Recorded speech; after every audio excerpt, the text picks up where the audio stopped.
Ilang mambabatas na ang nagpahayag ng kanilang pagkabahala hinggil sa masamang dulot ng pagkahumaling ng mga Pilipino sa online gambling. Bunsod nito ay nananawagan din silang ipagbawal na ang pag-endorso sa lahat ng physical at online platforms ng advertisement. Ang kabuuang detalye, pakinggan sa aking ulat. Isang epidemyang lumaganap. Ganito ilarawan ni Senator Rafael Rafi Tulfo ang lumalalang kaso ng pagkalulong ng mga Pilipino sa online gambling. Bunsod nito ay ilang mga mambabatas mula sa Senado at Kamara ang patuloy na nababahala sa sitwasyon at kasong naitatala hinggil sa masamang dulot ng naturang sugal.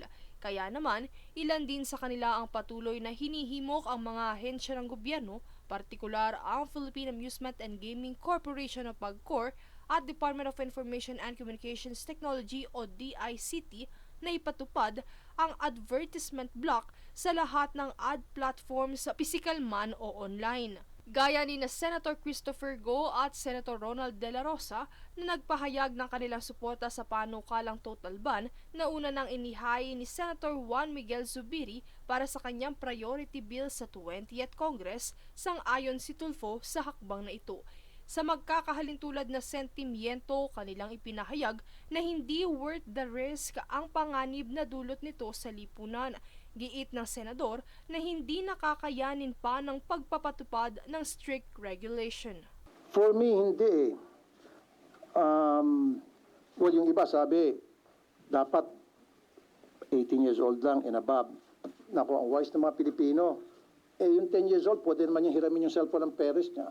Pwede naman niyang hiramin yung cellphone ng kasambahay niya na nakakatanda. Pwede siya manghiram ng cellphone ng mga taong kakilala niya mas nakakatanda sa kanya. Wala rin. At ngayon, sa GCash, sa Paymaya, nandyan palagi yung online gambling na naka-advertise.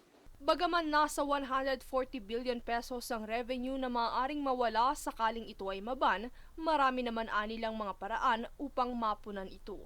Sa kabila nito, panawagan ng ilang gaming operators, PAGCOR at ni Senator Sherwin Gatchalian na sa halip na total ban, magkaroon na lamang ng strict regulations. Ito ay upang hindi mag-shift sa underground o black market operations ang mga manlalaro. Bilang tugon ni Tulfo, hindi umano dapat ikabahala ang napipintong sitwasyon dahil responsibilidad ng kapulisan na i-monitor at panatilihin ang kaayusan ng bayan. Yung sinasabing baka mag-underground, nandiyan naman ating kapulisan, nandiyan yung ating NBI, nandiyan yung ating PNP. Anong ginagawa ng kanilang mga intelligence funds para tugisin kung sino itong mga nag-underground? As simple as that. Let them do their job. Otherwise, tanggalin mo yung mga pulis na hindi trabaho. Umaasa naman si Senator Tulfo na maisama ni Pangulong Ferdinand Marcos Jr.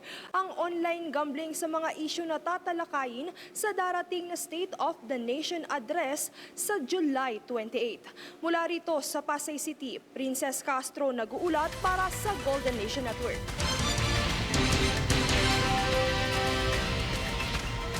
Tutol si Senator Rafael Rafi Tulfo sakaling maghain ng mosyong dismissal sa oras na simula ng impeachment trial laban kay Vice President Sara Duterte.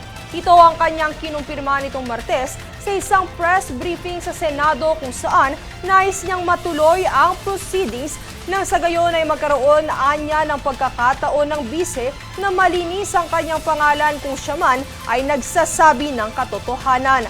At bilang paghahanda, kabi-kabilaan na rin umano ang kanyang kinakausap at kinukonsultang abogado at former justices upang maging handa sa paglilitis ng may sapat na kaalaman para sa patas at matalinong pagdidesisyon. Samantala, naghain ng panukalang batas na Parents Welfare Act of 2025 si Senator Panfilo Ping Lacson patungkol sa mga anak na magtatangkang abandonahin o pabayaan ang kanilang mga magulang sa pagtanda. Ayon sa senador, ang naturang batas ay titiyaking hindi iiwan ng mga anak ang kanilang mga magulang at magbibigay ng suporta lalo na sa may edad, karamdaman o walang kakayahan sa buhay. Ang mga anak na hindi umano makasusunod sa support order ay maaaring panagutin ng levy. maaari silang ikulong ng 1 hanggang 6 na buwan at multahan ng 100,000 pesos. Ang inatasan namang mag-aalaga sa magulang at iiwanan sila ay makukulong din ng 6 hanggang 10 taon at mumultahan ng 300,000 pesos.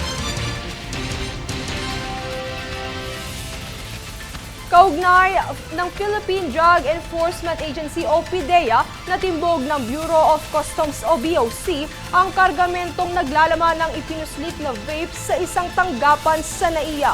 Tunghayan ang ulat mula kay Jade Buhoy. Kamakailang nasabat ng Bureau of Customs o BOC kaugnay ang Philippine Drug Enforcement Agency o PDEA ang ipinuslit na parcel na may lamang vape sa tanggapan ng Central Mail Exchange Center sa NAIA. Ayon sa ulat, ito ay 5 parcel mula sa iba't ibang bansa. Napag-alaman rin sa X-ray na ang vape cartridges ay kontaminado ng cannabis oil. Matapos nito, agad namang itinurn over sa PDEA ang nasabing kontrabando at papatawan ng kasong paglabag sa Section 4 Article 2 ng Comprehensive Dangerous Drugs Act. Pahayag naman dito ng ahensya ang hakbang na ito ay alinsunod sa pagsugpo ng iligal na droga sa bansa sa kahit saang daungan nito para na rin maprotektahan ang mga mamamayan sa epekto nito. Jade Buhoy, nag-uulat para sa Golden Nation Network. Sa iba pang ulat sa isang media release ng Armed Forces of the Philippines, patuloy ang suporta ni Chief of Staff General Romeo Bronner Jr. kay Defense Secretary Gilberto Teodoro Jr. Ito ay sa kabila ng kontrobersiya tungkol sa pagkakaroon ng kalihim ng Maltese passport. Anya, hindi niya pinagdududahan ang katapatan ni Teodoro at ituon na lamang ang pansin sa serbisyo. Sa isang pahayag, kinumpirma naman ni Assistant Secretary Arsenio Andolong na ang Maltese passport ng kalihim ay naisurrender at na-renounce na bago pa ito tumakbo sa 2022 senatorial election.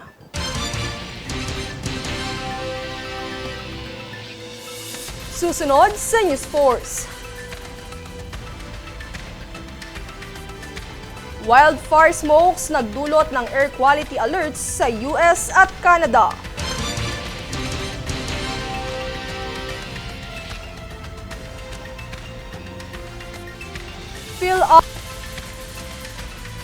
Tanggap ng Golden Buzzer sa America's Got Talent.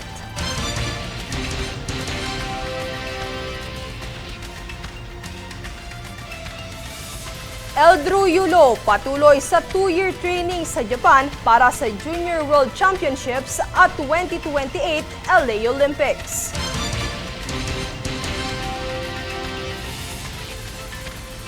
Manatiling nakatutok para sa higit pang mga balita sa pagbabalik ng News Force.